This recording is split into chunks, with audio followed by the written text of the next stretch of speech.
So let's go. So Jamie is a teenage girl who is so over her overprotected mother, Pam, who all of Pam's friends were murdered by the Sweet 16 serial killer who was never caught. But that was 35 years ago.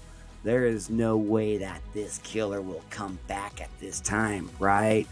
Wrong. Obviously, he does, because now it is Halloween night on 2023.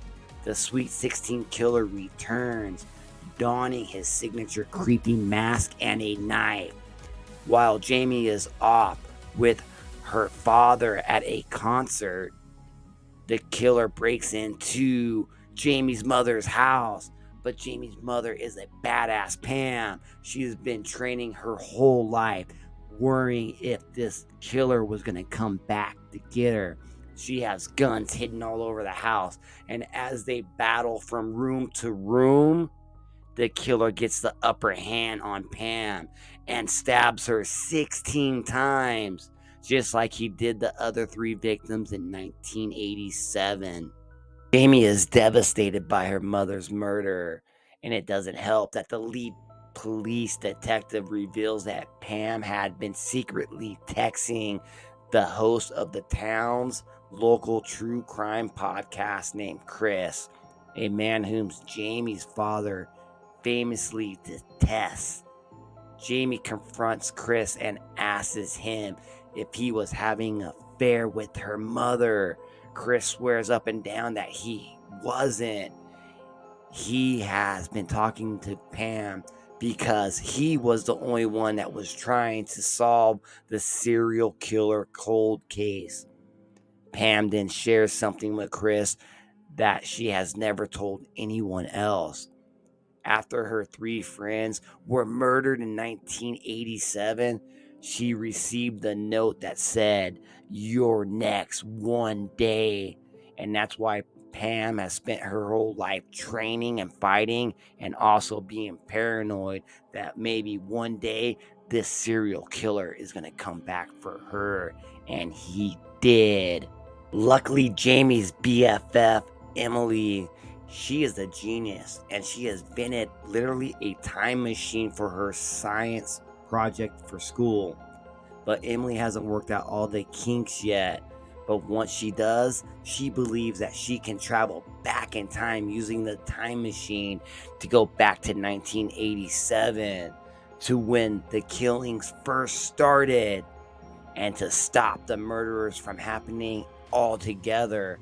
Unfortunately, there is no time for troubleshooting, because the killer shows up at the time machine and starts to attack. And when he does, Jamie is in the seat of the time machine, and the killer goes to stab her, but she moves and it stabs the monitor of the time machine.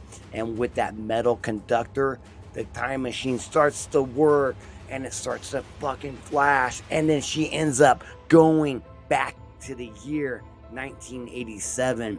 She steps out of the photo booth, because the time machine was built out of the photo booth. You know, the ones where you put some money in and you sit with your significant other and you take some pictures. So when she goes back, she's back at the carnival. She's back at the amusement park. And it is 1987, and it is popping. There's people everywhere. There's kids, there's crowds, there's couples. It is totally awesome.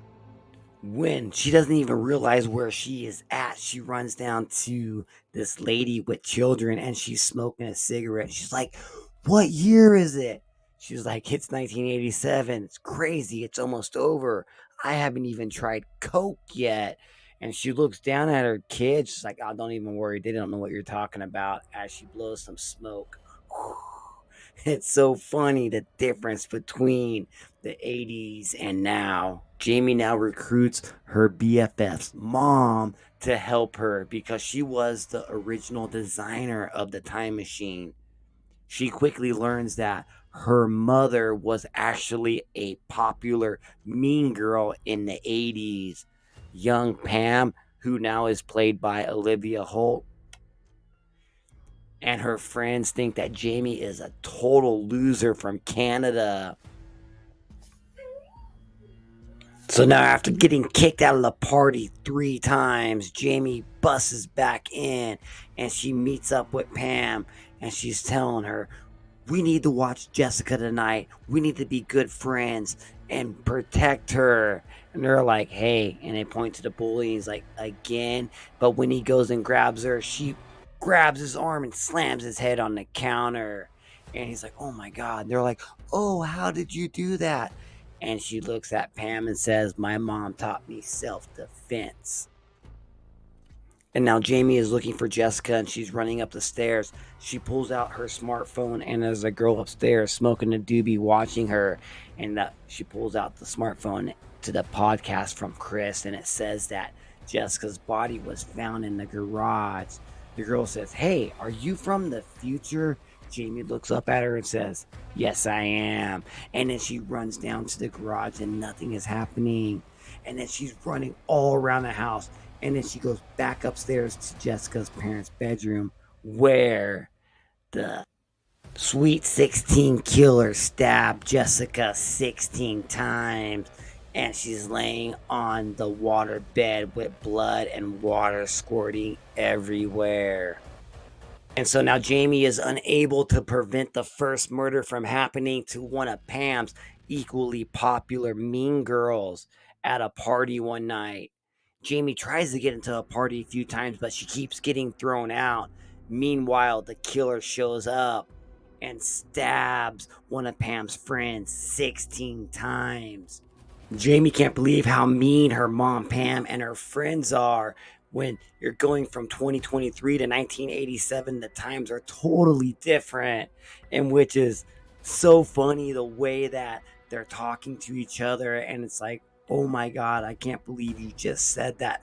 No one would ever say that in 2023. And that's what makes this movie so awesome, is when they go back to 1987, the times are so different, and this compared to the times now, that's just what makes this movie a fun, wild ride.